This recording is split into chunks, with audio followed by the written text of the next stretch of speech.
നമ്മുടെ വീഡിയോയുടെ തുടക്കം നമ്മുടെ നല്ല നാടൻ കായ തന്നെ ആവട്ടെ. ഈ കായ്ക്ക് ഒരു ഗുണം കൂടെ ഉണ്ട്. നമ്മുടെ പറമ്പിൽ തന്നെ ഉണ്ടാക്കിയതാണ്. അച്ഛനത് നല്ല ഭംഗിയിൽ തോലൊക്കെ കളഞ്ഞ് വൃത്തിയാക്കി മഞ്ഞപ്പൊടിയിലിട്ട് വെള്ളമൊക്കെ തുടച്ചെടുത്ത് സെറ്റാക്കി കൊടുത്തിട്ടുണ്ട്. ഇനി ബാക്കി പരിപാടിയിലാണ്. കണ്ട പാവം അച്ഛൻ. ഈ സാധനം കണ്ടപ്പോൾ ഏകദേശം മനസ്സിലായിട്ടുണ്ടാവും അല്ലേ? അങ്ങനെ കഷ്ണങ്ങളൊക്കെ ഇനി ബാക്കി നുറുക്കിയെടുക്കണം. ഈ സാധനത്തിലുള്ളത് മുഴുവൻ നമ്മളിങ്ങനെ ഇച്ചിരി വലിപ്പമുള്ള കഷ്ണങ്ങളാക്കിയിട്ട് വേണം കേട്ടോ മുറിക്കാൻ. എല്ലാവരും അളവിൽ വേണം, അല്ലെങ്കിൽ മൂപ്പിൽ വ്യത്യാസം ഉണ്ടാവും. ഇനി അത് കഴിഞ്ഞിട്ട് അടുത്ത സ്റ്റേജ് നമുക്ക് കാണാം. അങ്ങനെ നമ്മുടെ പാത്രം കാലിയായി ഗൈസ്. എല്ലാ കഷ്ണങ്ങളും നന്നായി നുറുക്കി നല്ല ഫാനൊക്കെ ഇട്ടൊരു പേപ്പറിൽ ഇങ്ങനെ പരത്തിയിട്ടിരിക്കുകയാണ് കേട്ടോ. അപ്പോൾ ആ വെള്ളമൊന്നും വലിഞ്ഞ് കിട്ടും, വറക്കാൻ ഒന്നുകൂടെ നമുക്ക് എളുപ്പമാവും.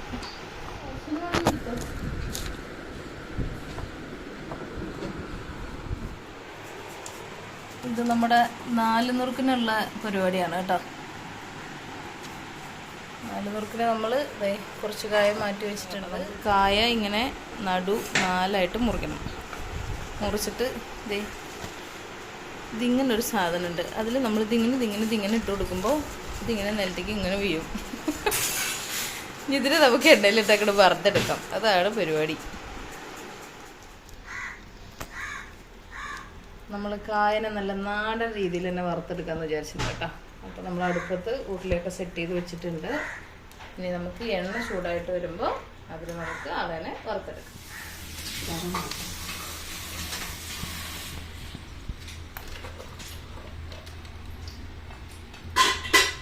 ഇടാ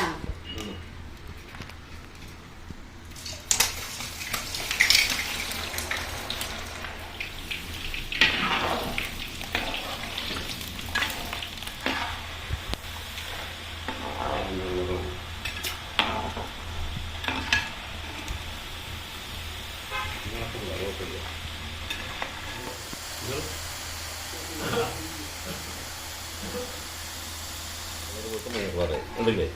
അപ്പോൾ ഞങ്ങളറായി കഴിഞ്ഞാൽ പിന്നെ ഒന്ന് പൊട്ടിച്ച് നോക്കാം. നമുക്ക് പൊട്ടിച്ച് നോക്കിയാൽ ഉള്ളിനകത്ത് പച്ച ഉണ്ടാവില്ല. 2 കാര്യമാണ് പ്രധാനം.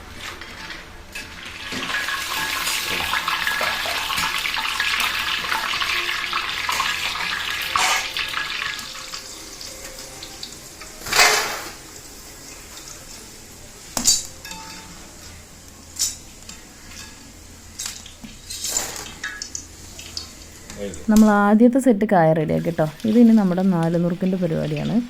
അത് നമ്മൾ മറ്റൊരു ചെയ്യുന്ന മാതിരി തന്നെ എണ്ണ ചൂടായി വരുമ്പോൾ കായ നമ്മൾ ഈ 4ആയി നുറുക്കിയത് അതിനകത്തിട്ടിട്ട് വറുത്ത് കോരുകയാണ് കേട്ടോ. നന്നായി ചൂടായ എണ്ണയിലേക്ക് വേണം നമ്മളത് തട്ടാനായിട്ട്.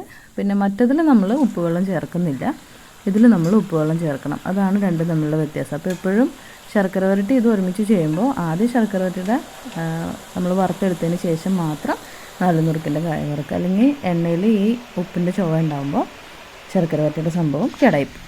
ഓക്കെ, അപ്പോൾ ഇതിപ്പോൾ ഏകദേശം നന്നായി മൂത്ത് വന്നിട്ടുണ്ട്. ഇനി നമുക്കത് കോരി മാറ്റാം കേട്ടോ.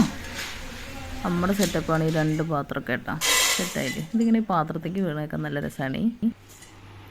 അങ്ങനെ നമ്മുടെ കായ വറവും 4 നുറുക്കി വറക്കുക എന്നാണ് ഇവിടെ പറയുക കേട്ടോ.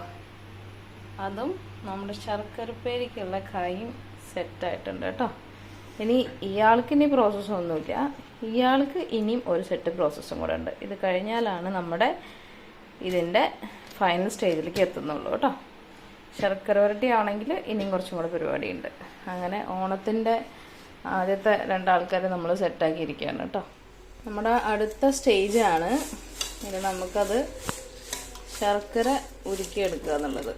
അപ്പോൾ വെള്ളം വെച്ച് ശർക്കര ഇട്ടപ്പോൾ ശർക്കരയൊക്കെ ഉരുകി വന്നിട്ടുണ്ട് കേട്ടോ.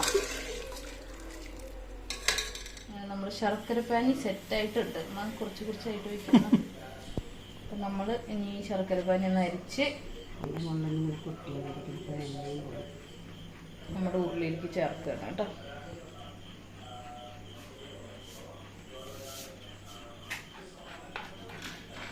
കണ്ടോ, അതാണ് നമ്മൾ ശർക്കര പാനി അരിക്കുന്നതുകൊണ്ടുള്ള ഗുണം. കണ്ടോ പൊടി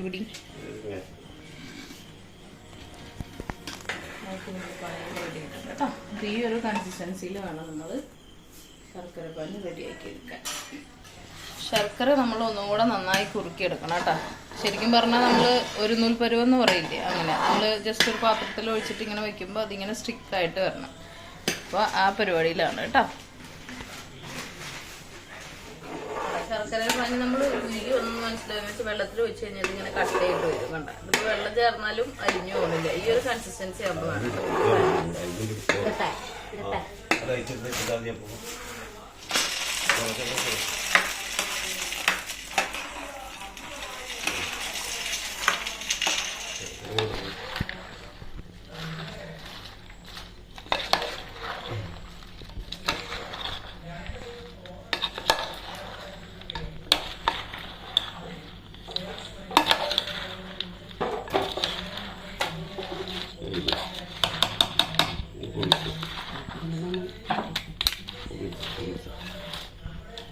ഇത് നമ്മളതിൽ ചേർക്കണ ഒരു ഇൻഗ്രീഡിയൻ്റ് ആണ് കേട്ടോ. അത് നമ്മൾ ചുക്കും ഏലക്കായും ജീരകവും കൂടെ പൊടിച്ചതാണ്. ഇതൊന്ന് ജസ്റ്റ് ശർക്കര ഈ മറ്റേ കായലൊന്ന് പറ്റി വരുന്ന സമയത്ത് നമുക്കിത് ചെറുതായിട്ട് ഇനി ഒന്ന് തൂവി കൊടുക്കാം.